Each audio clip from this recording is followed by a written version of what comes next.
There is a quote, I like to call it famous among people who love horror and who have seen this movie. So I'm going to start the quote and you're going to finish it. Uh-oh. The good news is your dates are here. The bad news is they're dead. Yeah. Tom Atkins, yes.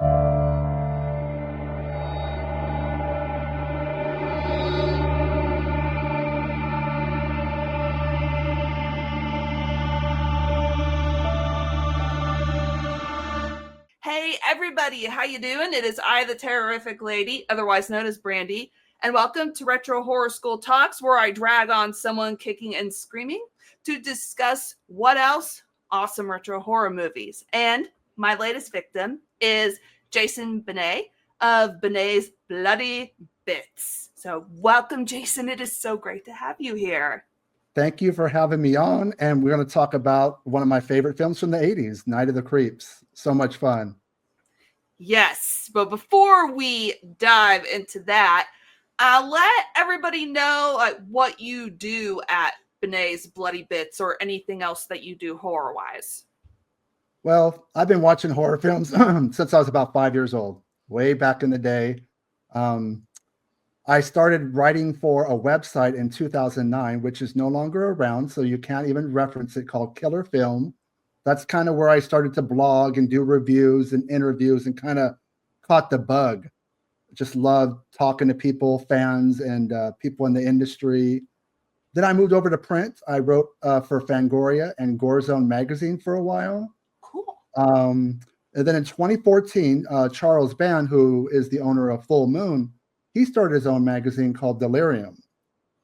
And that's been going since 2014. So we're now in our 11th year. And I've been writing for them for almost every issue for 11 years. And this month, we're finally going to go on newsstands in North America and Canada. We've only been like an online order directly from Full Moon. They'll ship it to you. But now we're going to be, I know it's kind of tricky in 2025 because bookstores and stuff like that are not what they used to be. But hey, it's still great to be out there and people have the option to go into a bookstore if there's one around. So I've been doing that for 11 years. And about a year ago, I got the itch to do YouTube. I held off for years because I was like, I know it's going to be a lot of work and I'm going to take it seriously. And I'm either all in or all out. So about February of 2024, a year ago, I started my YouTube channel, Bene's Bloody Bits. I talk about horror films, do interviews, retrospectives. I bring on other YouTubers or fans. So I kind of make it interactive, kind of fun, almost like a digital magazine. But at the heart of it, I'm a fan first. And then the whole journalist thing and writer is just something I'm passionate about. And I do it for fun, to be honest with you. To me, the movies are what matters most, not so much the personality. I'm just kind of like talking, getting people to open up, talk about things, and hopefully educate people on movies maybe they've never heard of, just to give it a shot and check it out. That sounds really, really cool, what you do, like, over there. It's like similar story, like we were talking, like, before we started recording, that I've really been taking YouTube seriously for only about a couple years now, and it is hard work, most definitely. It is, because if you care about something, you care about your channel, I care about mine. That you take things to heart and you want to do well. And it's not about being famous. It's just about being appreciated for the hard work that you do. And so with subscribers and views, you just kind of feel like that's a pat on the back, a reaffirmation of this is why I do it. I don't do it to be famous. I wouldn't mind making money. I don't, because I don't think people realize there is money that is involved with starting a YouTube channel, buying the equipment and stuff. And so it'd be nice to, I'm not trying to pay my rent, but it'd be nice to get a little bit, back in the long run. But I know it's a long journey. It's not about 1 year, 2 years. It's about 5 years. It really, but as long as your heart's in the right place, I think in time, your channel will blow up. My channel will blow up. It's just a matter of having a little patience. Yes, just talking about being patient and talking about what we love, which is horror. And speaking of horror, before we start getting into Night of the Creeps, you mentioned something about you've been watching horror since you were 5 years old. Was Night of the Creeps the first horror movie you ever saw? And if not, what was? Well, thank you for making me feel younger than I really am. No, because I actually, and I said 5 years old. I want to fix that. Actually, it was 4 years old because I was born in 1971. Oh, okay. So when I was 4, 1975, my family, we got together to see a double feature of Jaws and Race with the Devil at a theater in my hometown of Long Beach, California. And it's weird. I think with horror, or like with anything, but in particular horror, you're either born with, I'm going to like it or I'm not going to like it. And I just knew I belonged.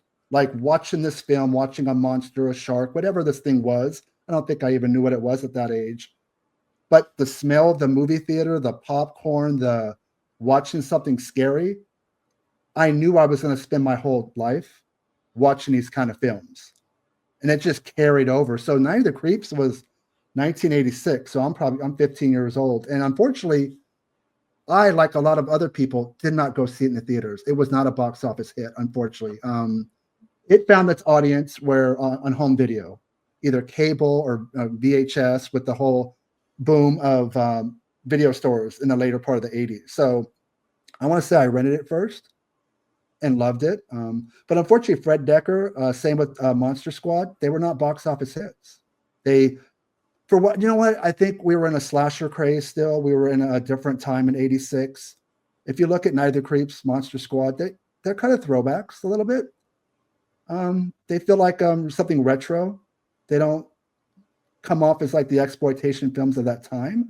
And I think later on, people are like, oh man, what was I thinking? These movies are great. Night of the Creeps was his first film. And I love it. It's just a fun film. I do like horror and humor. They don't always work, but here it comes off perfectly. Yeah, it seemed like Fred Decker with this one was throwing everything but the kitchen sink into this movie. It's like, oh, 50s B movie sci-fi. Yes. Oh, little, like, aliens in weird suits. Yes. Oh, comedy. Yes. Oh, zombies. Awesome. But oh, horror. Yes. But for some reason, just I don't know, it works. It's a weird way it works. I don't know why. Yeah, and I'm sure that was kind of the kind of movies he grew up on, was those 50s. So there was an homage to what he grew up with, but then he's being contemporary because it's got a little bit of nudity, it's got a little bit of those 80s staples in it. And then of course a lot of the characters are named after horror directors. Like the character JC is for John Carpenter. Cynthia Cronenberg for David Cronenberg, Jill Whitlow's character. There's another character named Detective Cameron, most like is James Cameron. Mm-hmm. So you get the little winks and nods, and it's kind of like a little bit of kind of like pre-Scream. It's kind of like, without being obvious, though, it's talking about horror directors, but the movie doesn't stop to, you just kind of accept it, or you get it, or it flies right over your head.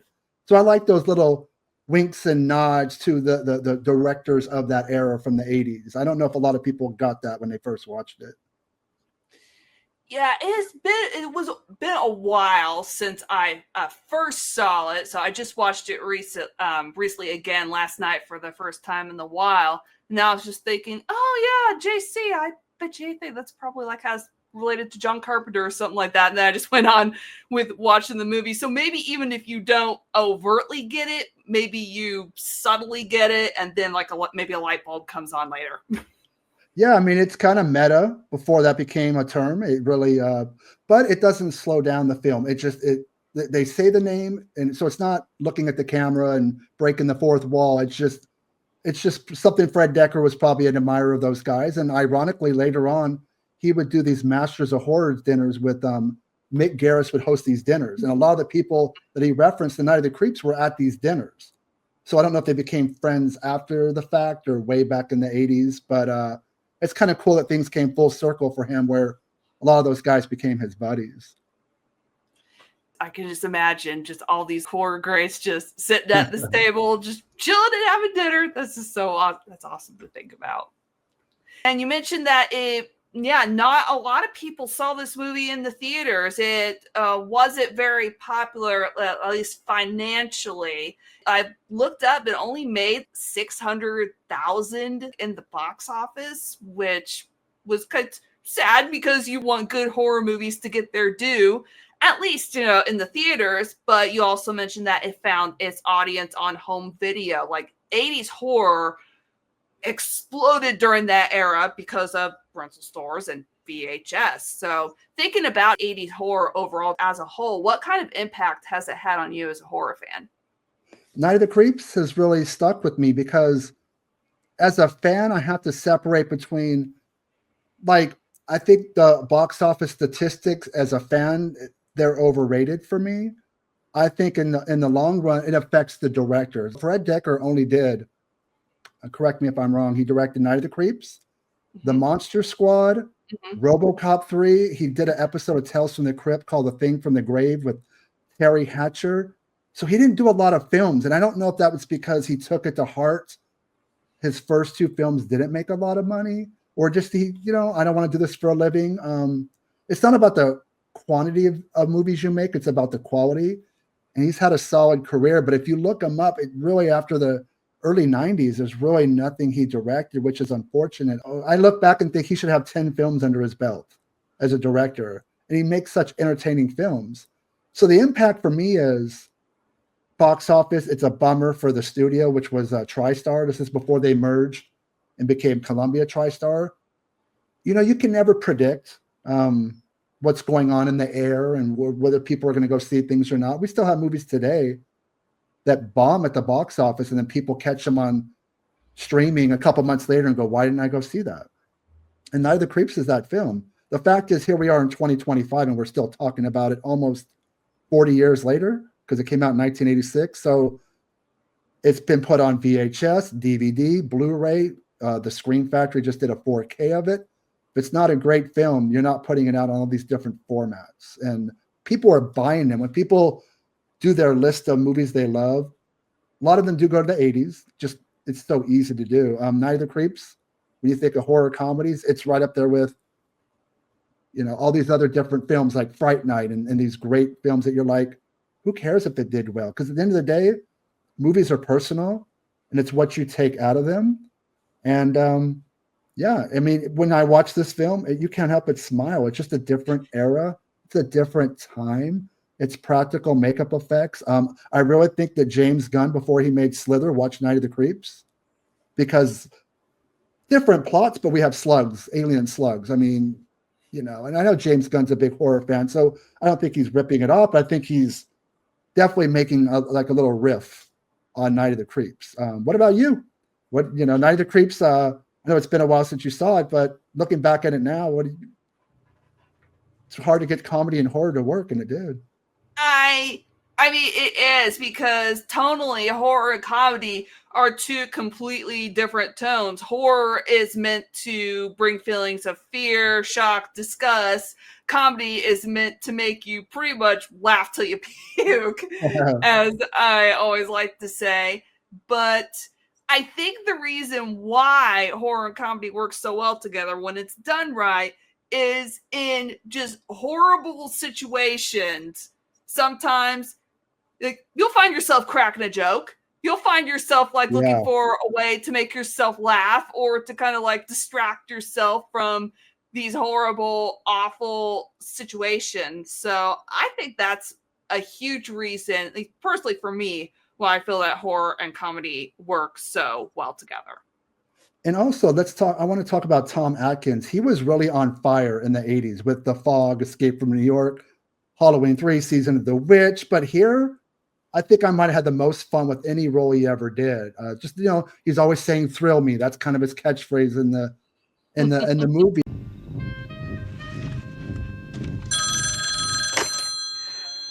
Thrill me. Thrill me. Thrill me. Thrill me. Thrill me. And also, there's a dark part of the film where he lost his high school sweetheart, to the alien, the killer with the axe at the beginning of the film in 1959. So he was new to the force. He was being a police officer.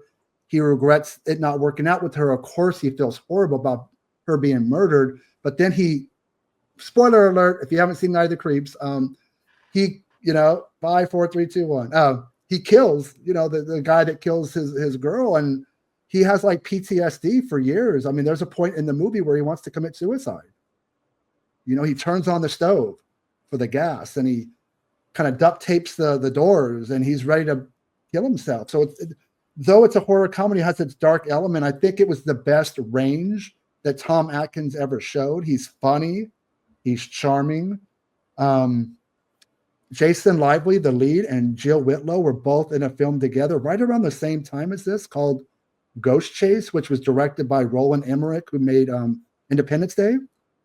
So what's the story there? They both were in Night of the Creeps, but they're both in Ghost Chase, and they're filmed right around 85, 86. So there's a story there. Like, how did that happen? Also in a very small role, she's one of the sorority girls toward the end. There's a blonde-haired girl. Her name is Susan Snyder. She was in Return of the Living Dead 2 and Killer Clowns from Outer Space. She's really small role. I recognized her. Yeah, so I actually forgot she was in this because the role was so small. But I was like, wait, she went on to do quite a few genre films in the late 80s and stuff. So I thought that was kind of cool. But this is Tom Atkins' movie. He just kind of owns the role, and the bouncing back between 1959, so it's this retro film, to 1986, and the whole college scene was fun. I didn't really like high school. Hated it, actually. It was fairly miserable, but I did go to community college, and I did join a fraternity. So all that stuff these movies cover is absolutely true. The one club with the jerks, the jock types, that popular preppy boys, and then you have the sorority girls, and Jason Lively's character and his friend JC. They're kind of like the outcasts, the nerds. They don't fit, and he wants the pretty girl, but he doesn't know how to approach her. He doesn't have the self-confidence that her current boyfriend has. So all that is absolutely true. It's not just movie Hollywood magic. That kind of, that you're that misfit. And I think I could relate to that, especially at that point in my life. I kind of felt like that. I think as a horror fan, we feel like misfits. More so in the old days than now, because we didn't have the internet. We didn't have digital. We didn't have social media. We didn't have YouTube. So you have to think, pre-digital, how did you talk to people? In person. You walked your neighborhoods and you talked to your friends. There was no cell phones. There was no social media. I think that's kind of humbling for me, because I grew up in the analog era, but I also am digital too. So I'm old enough to have lived like two lives, really. And so I could acclimate really well to, I could put my phone down to watch a movie. You know what I mean? Like, some people, they reach for it.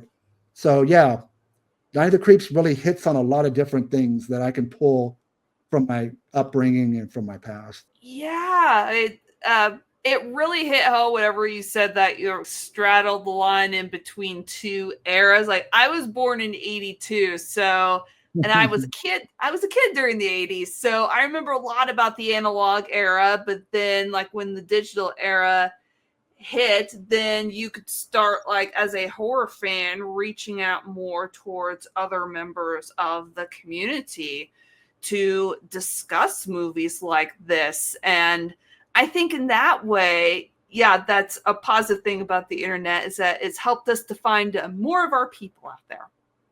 Well, yeah, 30 years ago, we're not doing this interview. Exactly. Not on video. Not on video.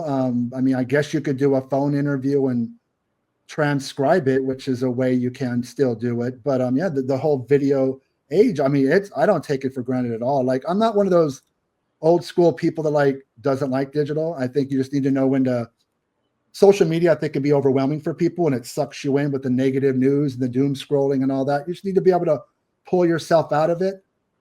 You got your dogs and cats or whatever, your family, you go step away for a little while and enjoy the other things. And you can kind of come back to the digital world and pick up your phone. Because trust me, I'm no different than a teenager. I look at my phone as much as the next person. I do, because it's instant information and gratification. If I want to know about a new movie coming out on Blu-ray, I'm going to find out on my phone before I find it out anywhere else. So I get it. I mean, I love to be able to do YouTube and to have social media. I just think you have to know how to, don't let it overwhelm you and suffocate you.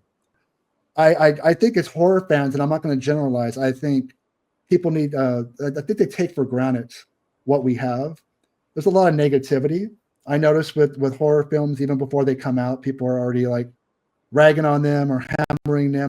I don't want to be cynical like that. I want to be more open. Even if it's not something I want to see right away, I'll get to it. Like Companion looks good, but I'll probably wait. The Monkey, I need to go see in the theater. That looks more like my thing. I just think as horror fans, I wish, I know what happened. I know what it is when people get behind keyboards and behind avatars and screen names, they become more brave. And they say things they wouldn't in person. And that's just the way it is. But Night of the Creeps, I don't want to get too far away from that. It's just, I'd say Monster Squad's ahead of it. Fred Decker's second film. That's just a perfect homage to Universal Monsters. But Night of the Creeps, it's probably top 10 80s horror film for me. I think it's the kind of the end of that fun, easygoing era. The 80s, when it came to movies and music and TV shows, it's all similar. It's, you grew up with it as a kid. I was a teenager and I graduated. I think about the 80s like I went to middle school. Well, I finished elementary. I went to middle. By the time I graduated was 1989. So literally my memories of my youth, those wonder years, if you call them, they were the 80s. And I still get like nostalgia hits me and I miss it. So sometimes I can watch a bad 80s horror film and go, I'm looking beyond the movie. I'm looking at when somebody's driving around, they go by a gas station. I'm looking at the price of the gas. I'm looking at every little detail that I'm reminiscing about the way it used to be, maybe a simpler time. Yeah, it's like gas was 89 cents. Yeah. Or I'll just look at somebody will open a cabinet in their kitchen and I'll see some product that no longer exists. So yes, I'm watching the movie for the plot, but as an old school film, I'm watching everything and just kind of hits different parts of my memory bank, right? I'm just like, oh, I remember this and that. And, also with films, you look beyond the movie. You can watch something that you haven't watched since you were younger. Maybe you watched it with a family member that's no longer alive. Or you can just think, well, at this point in time in 1988, my grandmother was alive. My grandfather was alive. So movies are more than just movies for me. It's like this whole experience. So yeah, it's kind of getting a little melancholic here, but it's true. Movies are meaningful for people. I just think some don't want to go down that road and they want to be macho about movies. And it's like, no, movies mean something to people. Why are we buying them? Why are we watching them so much? Because horror community, they're huge on physical media and buying and watching them and buying t-shirts and Funko Pops. And it's because they love movies. Exactly. I think that's just the commonality is we just love movies. And anytime I talk about Night of the Creeps on social media, there's such this big response like, oh, I love this movie. Oh, this movie's so great. It's so much fun. We've talked a little bit about why Night of the Creeps has held up. Like, almost 40 years later, it will be 40 years old next year. That's Yikes. Crazy. Yeah. But what is it you think about this movie in particular that just makes it resonate with horror fans so much? Because horror has so many different subgenres, and you have darker films, you have different subgenres of seriousness, haunted house. I think horror comedies, people love them. A lot of them just don't work. This works. Fred Decker's script, because he wrote and directed the film, you just can't help but put you in a good mood because you care about the characters. And that's very hard to do in an 80, 90-minute runtime film, but this movie gets it. Tom Atkins is given front and center. Other than this in Halloween 3, he really didn't have those big meaty roles. So you recognize him, but he's great. You feel for the characters. They did the young crowd, Jill Whitlow and Jason Lively, and these actors who were never really big stars by any means. If you look at their resume, they were fairly small. I mean, Jill Whitlow went on to do a film called Twice Dead, which Screen Factory put out on Blu-ray. It went out of print. By the way, I never bought it, but they just reissued it directly from their website. So if people want a double feature of Jill Whitlow, Night of the Creeps, Twice Dead, watch those back to back. I just like the characters, and I love the monsters. I love the slugs, look great. And remember, it's pre-CGI, so everything's going to be on-set practical makeup effects. You can never beat that. I'm not dogging CGI because it has a purpose and a place, but I think regardless of the age of a fan, whether they're older like me or younger, when you look at what they watch and what they collect, it's always either like 70s, 80s, mid-90s. That 25-year window seems to be where a lot of people, and that's not saying new stuff's not good, because it is, but it's different because it was shot on film. Nothing looks like film. Nothing ever looks better than film. Digital looks cleaner, but it almost looks photorealistic to where you feel like you're watching it through your cell phone a lot of the times. When you go back, I don't mind seeing some spots and some grain and some grit and some. So I think a lot of it has to do with the free-loving spirit of 80s films like Night of the Creeps, and it's on film. Just looks different. And I think that resonates with a lot of people. A lot of people, when I look at people's collections on social media and they take pictures, these are like teenagers, some of them. It's the same movies that I own, that I watch, that we're talking about. So yeah, Night of the Creeps, it just works because it's great horror comedy. Not all of them work. This one does, but I care about the characters. And I like the fact that we have two different endings. The original ending that Fred Dekker shot, I think, is better. I do like both. The original ending is after, Sergeant Cameron lights himself on fire to kill all these slugs. His corpse, like a zombie, he's burnt and he's walking down by the cemetery and he falls to the ground and the slugs come crawling out of his head to the cemetery. And up above the cemetery is the spaceship from the beginning of the film, because they're trying to capture the slugs. So they're kind of like on Earth looking for them. They're never going to find them all. That's the original ending that Fred Dekker wanted.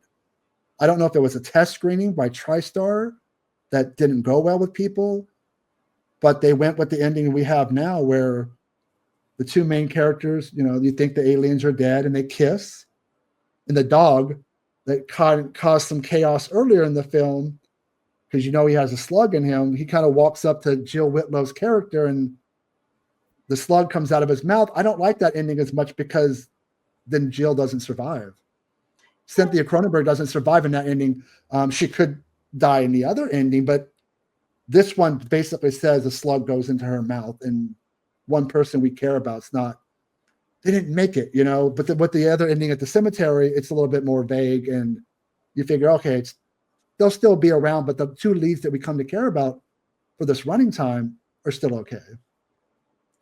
Yes, I prefer that ending a lot better, because to me, tonally, it feels like it fits with the rest of the movie. With the other ending, the slug coming out of the dog's mouth, it's just like, no, they've been through all this crap, and now you're just going to kill them?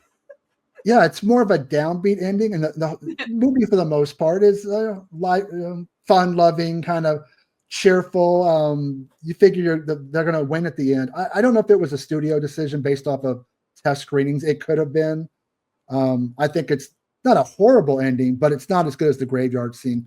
Graveyard scene's a little bit more cool because it ties back into the beginning of the film, where you have this rogue alien being chased by these other aliens, and he lets loose the slugs in outer space, and it goes floating and lands up on Earth. I think it's a nice wraparound, and it ties things up really well. So I would definitely prefer the original director's cut, and I'm sure Fred Dekker would too, if he had his way. Yes, most definitely. And I'm thinking now about people who may have not seen this movie at all. it is a bit of an homage to those old 50s like sci-fi B horror campy cheesy kind of movies. If someone is not a fan of those kinds of movies, do you think they could still find some enjoyment out of Night of the Creeps? If you can't find enjoyment out of Night of the Creeps, then you shouldn't watch horror films. Not every horror film's a horror comedy, of course, but this is kind of movie where it's not so much scary as it's just fun. I mean, there's nothing in this movie that made me jump, but I'm at the age where I like comfort food, comfort films. I watch everything, but I'm not going to watch a Serbian film 5 times, but I'm going to watch Night of the Creeps 20 times. There's just a different. Yes, exactly. Like, and I'm not trying to, diss a Serbian film, but there's certain films that don't have rewatchability. There's no rewatch value in something that's so dark. Like Martyrs or something, or like a Serbian film. That's extreme horror. Night of the Creeps is gateway horror to an extent. It's a rated R film, so maybe kids can't watch it, but it's like an R-rated Goosebumps. It's like a Goosebumps movie, but it's like R-rated. It's something that if you watch when you're in your late teens, and if that can't get you into horror, you might not be going for horror. It might not be your thing. I don't know. I'm not saying you have to like the film, but it should be something you're open to watching and like take something from it, because it's just, I don't know anybody that doesn't like the film. I don't think I've ever heard anybody say, I don't like that film.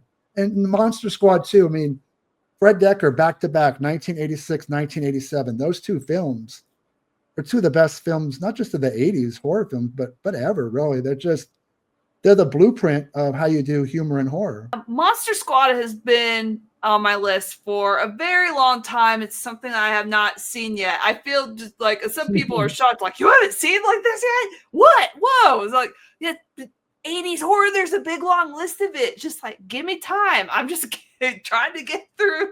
Well, yeah, through as many as I can. What people need to remember is, look, we both grew up in the 80s, and I rented movies like crazy. To this day, the boutique labels are putting out movies not only have I never seen, never even heard of. And I thought I was all cocky back when I was a teenager, and I'm watching all of it. Yeah, I'm watching Friday the 13th and Elm Street. Everybody's watching those. But I wasn't watching Hong Kong films or Euro horror as much because it wasn't available. Yeah. So yeah, 80s, you could, even now, and I'm 53 years old, and I have a big physical media collection. And I've been watching films since the 70s. I'm still not caught up with the 80s.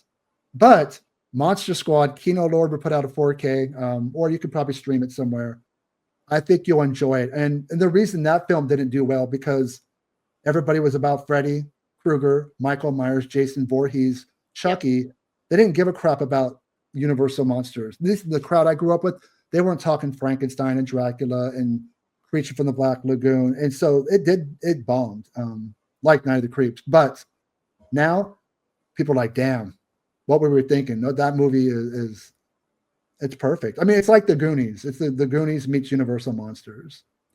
And I don't want to overhype it to the point where you might not enjoy it, but I really think you're going to like it probably more than Night of the Creeps. Yeah. I mean, I've heard just nothing but good things about it. And it hasn't been just really overhyped, because people know that I don't like a whole lot in the way of spoilers. They just go, watch it. I think you'll enjoy it. We know you like horror comedies. It's good. So it's just like, okay, well, that's enough for me. Now I gotta make myself sit down and watch it. No, it's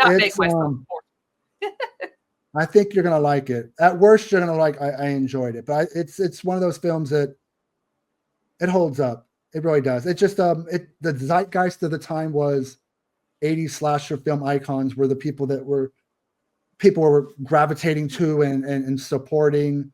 And people wasn't Universal. I don't care about that. And then we watched it on VHS or on cable, and we're like, damn it, this movie is amazing. Yeah.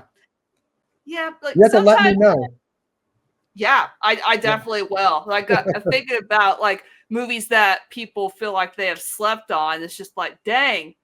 Sometimes it takes people quite a while to just catch up with things. So it takes society a while to catch up with things. Like, I always find a way to mention John Carpenter in everything. And here's my one thing. John Carpenter's The Thing. It found its life on home video. It didn't do well in theaters either. So yes, I got my John Carpenter mentioned in there. Well, no, and actually, if you thinking about a lot of 80s horror, a lot of it didn't do well, to be honest with you. I mean, there's the original Friday the 13th did pretty well considered its budget. Elm Street did well because of the low budget, but a lot of these movies didn't do spectacular business. They weren't doing $100 million movies in the 80s. I mean, maybe Aliens, which is action horror, but that was a big studio film. When you really think about it, a lot of horror films in the 80s did not clear $50, $100 million. They just didn't. Oh. 90s, a lot more. Toward the later 90s with Sixth Sense and Blair Witch Project, but 80s horror, I think it was the home video market. It was a combination of the two. They did well on VHS, and back then the studios saw a lot of the profits. So there was the money at the box office, there's money on home video. They were seeing money from all these different places, not just the theaters. Now with streaming, it's really difficult because the turnaround, even like a big movie like Deadpool and Wolverine, if you wait 3 or 4 months, it's on Disney Plus. So there's that option. I could just wait and I could stream it for something I already paid for. So back in the 80s, horror films did not do that great, honestly. Fright Night did well, Aliens, The Fly, I think The Blob. Blob was a great film. I don't think it did spectacular numbers. Just was the way of the times. I mean, it was the low budget films that made their money because their return on investment was easy to do because they cost like $8 million or something. Yeah, like it makes me kind of sad, but then it also makes me excited. Like, well, just like there's all these new movies that I can discover or rediscover in the case of Night of the Creeps. I thought, like we have talked about, that it's just the perfect blend of comedy and horror. It utilizes that so well. What other things stand out to you in this movie that scares, for what they are, or horror comedy techniques or special effects? What are some things or scenes that just perfectly stand out to you that just make you go, they did this really well? This is one of the few films, because we know anytime we hear a horror film with night in the title, we're referencing George Romero's Night of the Living Dead. Let's make that clear. We know that that's like the granddaddy of zombie films, even though there were zombie films before it, but it's like the one, right? So we know Night of the Creeps. There's a lot of Night of. This is probably the second best film with Night of in the title. I think it's an homage to just different types of films. It was 80s, it was 50s, it was practical makeup effects, characters you care for. It knew when to be an R-rated film. I mean, there's a little bit of skin in there. I mean, because that's kind of was that whole sorority scene. That kind of like reminded me of the sex comedies of the 80s, which were very prevalent. People might forget that was a big era for that, like Porky's and Ski Patrol and all these different films that, again, kind of like horror films at the time, they didn't make a lot of money. Aside from Porky's, none of these sex comedies did well. But Fred Decker put a little bit in there because a lot of the fans, at least back in the 80s, I think there were more male horror fans than there were female. I mean, don't get me wrong, there were female fans, but the ratio wasn't close. I think now, if it's not 50-50, I think there's more female fans than male. Because I think back in the day, it was like a guy's club. Even if you watch Monster Squad, it actually happens in that film because they have a clubhouse, a tree house. And the boys are there, and the one boy's younger sister wants to come up with it. And they're like, no. This is for us. So it does reflect that kind of was a thing of the time. Is like, we're just boy fans, we girls can't come in. And I think it's changed. It's flipped. Probably, I want to say like with Scream on, something flipped. Something I think girls became bigger. I look at the like Scream franchise, and I think more girls like that series than guys. Because when I go online, I see girls like, oh, Matthew Lillard's gonna be in Scream 7. It's more girls talking about than guys. So I think there's that balance. It's changed. I think it's more even now, if not more girl fans. I see it online at least. And girl fans, I'm sorry guys, They're less toxic, to be honest with you. Less trolling, less hating on new films, or just being a hater in general. I don't think girls do it. I mean, girls do it, but not to the extent that guys do it. Sorry, guys. As a progressive outlook, but that's just kind of speaking from the heart. But Night of the Creeps is great. I got away from Night of the Creeps. Watch Night of the Creeps. It's a popcorn film. It's a comfort film. You sit and you watch it and you enjoy it. And yeah, it's a good time. You have our approval to pick up Night of the Creeps because that one's so good. Night of the Creeps is still fun. Also Monster Squad. I haven't watched RoboCop 3 in a while. I know Fred Dekker is not a fan of it. The first one's perfect, so I don't know how any sequel will be as good. I haven't watched RoboCop 2 in forever, but Fred Dekker did direct RoboCop 3. And if you own any of the seasons of Tales from the Crypt, I don't remember which one it was, what season, but Fred Dekker did one called The Thing from the Grave with, I want to say it was Terry Hatcher, way before she did Desperate Housewives, and she's really, really young in the episode. I want to say it's about a jealous boyfriend, kind of like that ironic Tales from the Crypt twist. The Thing from the Grave, Fred Dekker. I think Fred might have written one of the recent Predator films too. Don't remember which one. He still does some writing, but unfortunately for directing, he's been MIA for a while. Okay, so I looked up The Thing from the Grave. It looks like I thought it was in season 2, and it is. It is in season 2, episode 6. And I do own Tales from the Crypt, and I never just paid attention to who directed it. Now I know. I've always been a geek for directors. I've always been a director-driven fan, so it's always been like second nature just to, what else have they done? You know, oh, cool, because I like following people down that road of what they've made. That's why people like John Carpenter and Wes Craven, Tobe Hooper, we all do that. We kind of, you go down that rabbit hole and, oh, they did a lot of TV, besides the theatrical releases, they did a lot of TV. I've seen Night of the Creeps like be really popular, at least with horror fans, because they're always like quoting the catchphrase "thrill me" and just other things about that movie. Do you see Night of the Creeps as having like any kind of huge effect on popular culture, or do you think it's just had an effect on just the horror part of pop culture to where just maybe horror fans know about it and that's it? Yeah, it's a niche film. If you ask the average person, they're not going to know. They're going to know Halloween and Friday the 13th and the Insidious franchise or Paranormal Activity. Those are pop culture zeitgeist. Those, Night of the Creeps, only horror fans really know what that is.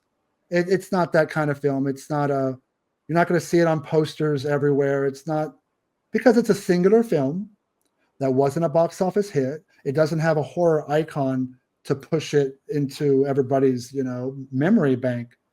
But that's okay.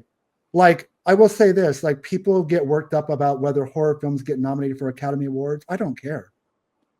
Because I don't want people to accept it because they feel obligated. Like, don't get me wrong, I'm happy The Substance got all these nominations and hopefully it wins.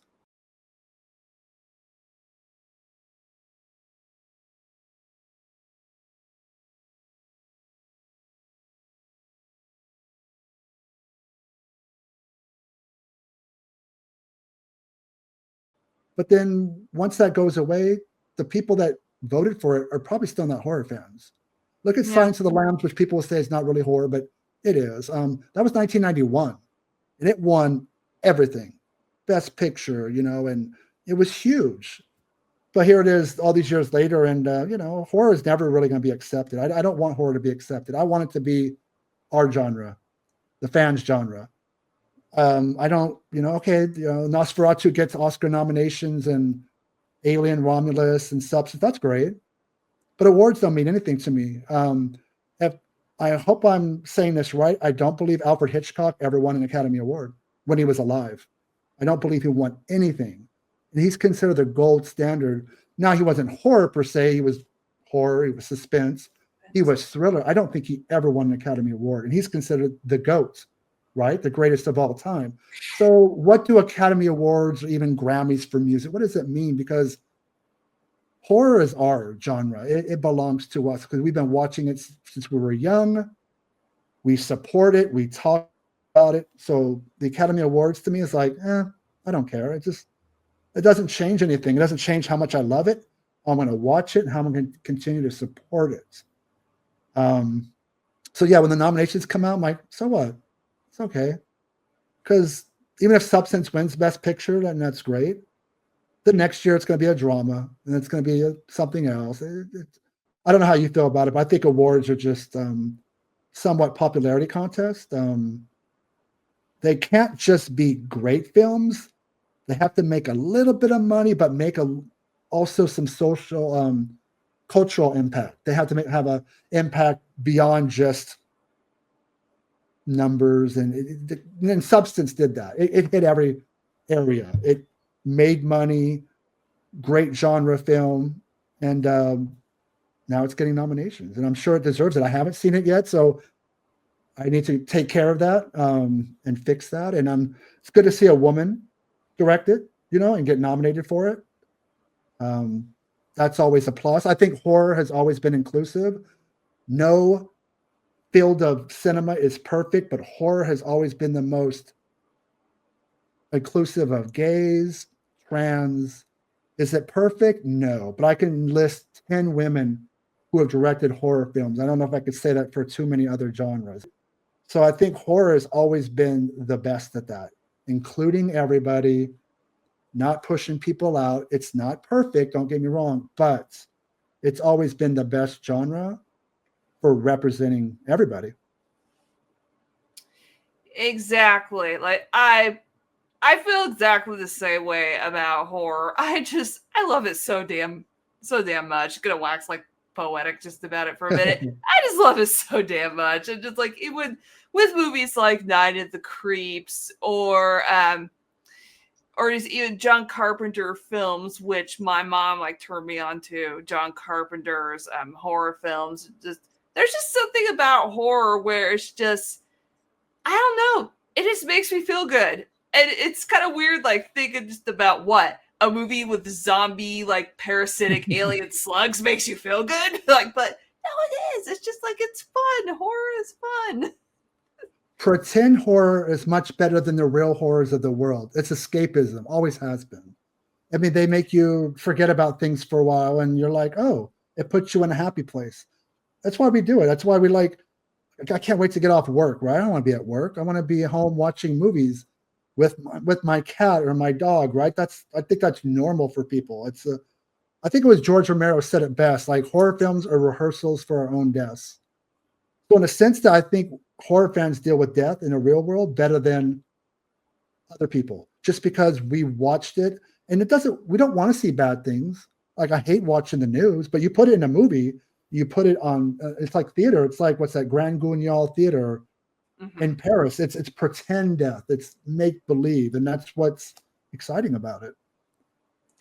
Yes. And speaking of, I always love to put myself in horror movie scenarios, especially when I'm watching a movie. I'm very big on just like, well, what if I was in this world? Like, what if this was happening to me? So I'm going to pose those kinds of questions to you now. So if you were in Night of the Creeps, you're a student on this college campus and all this weird stuff was going down, who would be your buddy in this movie or your biggest ally, and who would you go out of your way to avoid?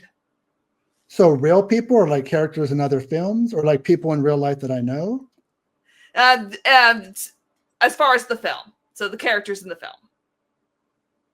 You have to be with Detective Cameron, even though he's got some mental issues going on. He's got the shotgun. He's the one that figures it out. Oh, we need a flamethrower. We need to hit him in the head. The slugs come out, and then we need to burn them. He's got it all figured out. And I want to. I forgot that Dick Miller is in the film. I forgot when Detective Cameron goes to get the flamethrower at the police department. It's character actor Dick Miller. Everybody remembers him from different Joe Dante films. So little shout out to him. I want us three. The three amigos. I want me. I want Dick Miller. I want Tom Atkins. I just want us to kick butt. That, one with the flamethrower, one with the a shotgun, and me hiding behind them because they're the badasses. So let them be front and center. I'm the extra. I'm the background person. So let them have their limelight. They're the great guys. So, yeah, I would probably be just let them take the lead. Like, here, like, you can take over. I don't want any part of this. They know what they're doing, more so than me. Exactly. I think that I would freak out if just like slugs are nasty. So I don't see myself fighting those kinds of things. Well, they should have realized that slugs don't like salt. If you have a slug in you just put salt and it literally dries them up. And I haven't thought about that in years, but I remember we used to get them in my neighborhood. So if you just get some supermarket and get salt and just throw it on them, it dissolves them like right away. Yeah. Like why did I think of that? It's just like, okay, here we go, everybody.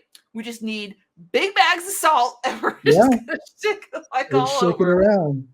That's okay. It's a movie. They had their own. It wouldn't be as fun, right? They just killed them right away. We're like, where's the pushback? True. I mean, fireworks too, I guess. Yeah, M80, stick of dynamite, something.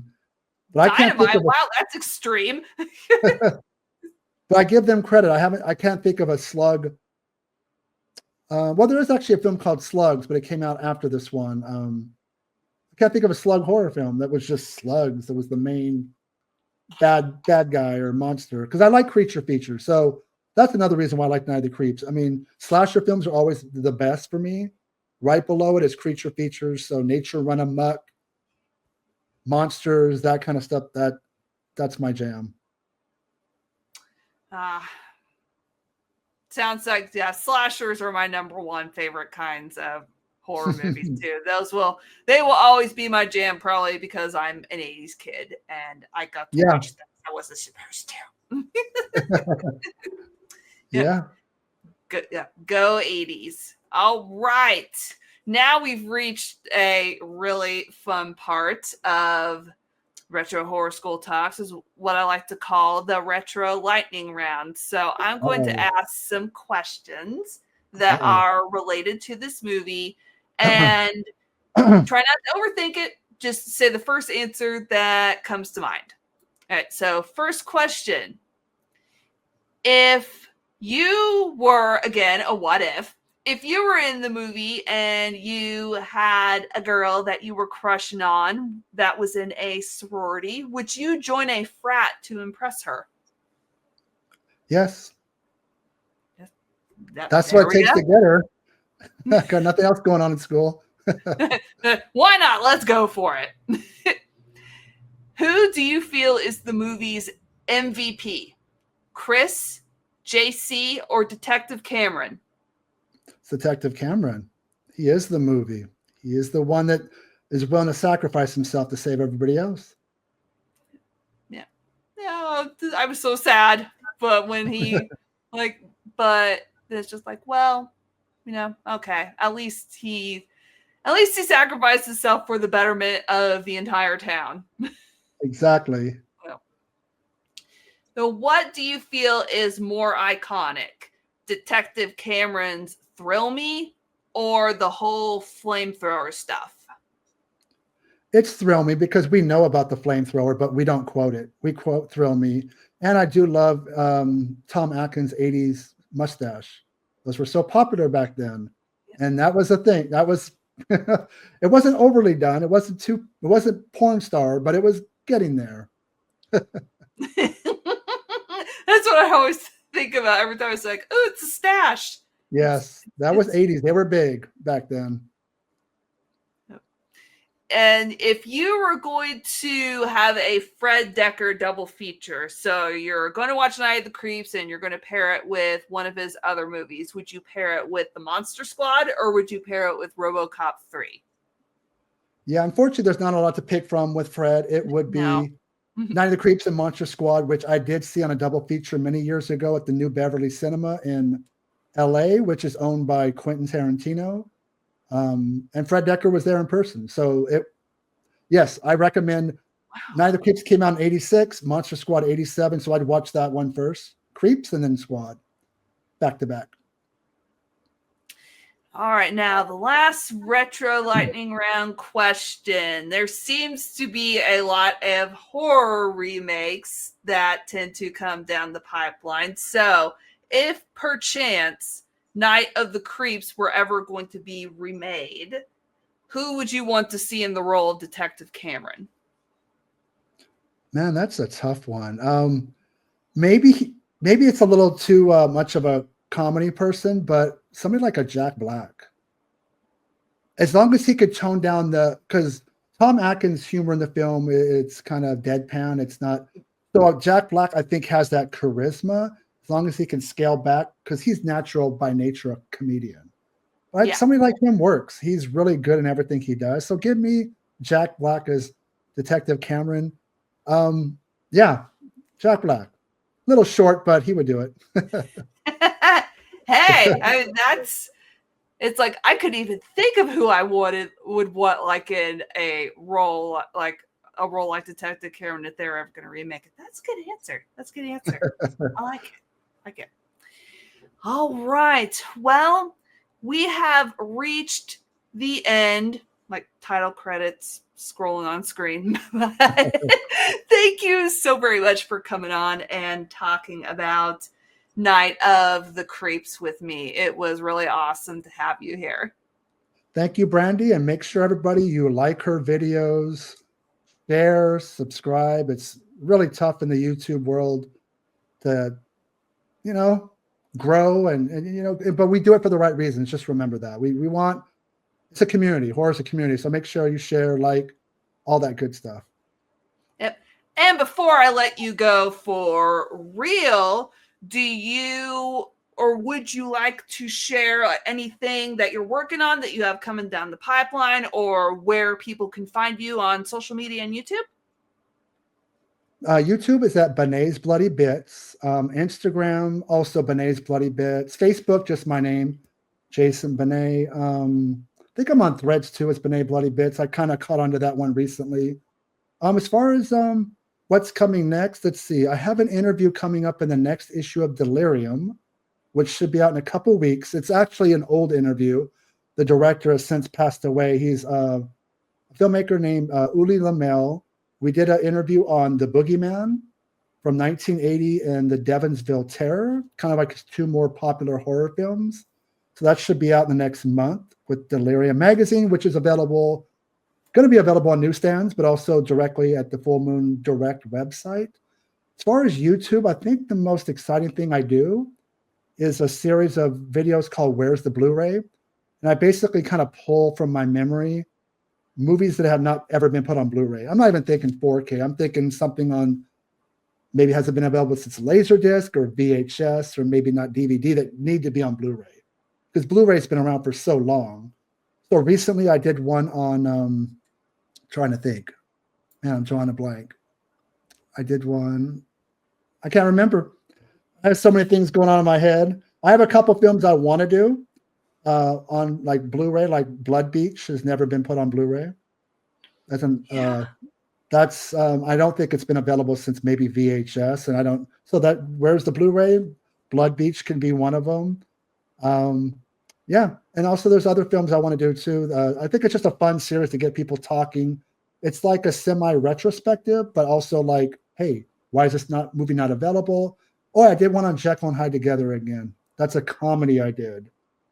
Great film with Mark Blankfield. That's when I did Where's the Blu-ray? Or I think I just did a regular retrospective of it. I'm getting confused.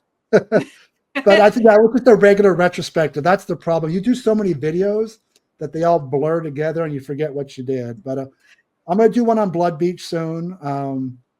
Maybe one on Ghost in the Machine. I don't think that's ever been put on Blu-ray. So there's lots of movies. I could be there forever doing movies that have never been on Blu-ray. And that's exciting because it shines a light on a movie that people maybe never heard of, that they've never seen. So that's kind of like what I like to do. So yeah, Bene's Bloody Bits. Just check it out. And I've done some interviews. I've interviewed Mick Garris and William Malone and Adam Rifkin, and I don't do them often. I kind of space them out every couple months, but I love doing interviews. I love especially on video that it's captured forever, right? For the most part, you hold on to it. And as long as YouTube's a thing, you can reference kind of interviews and information from people that worked on the films. That's exciting to me.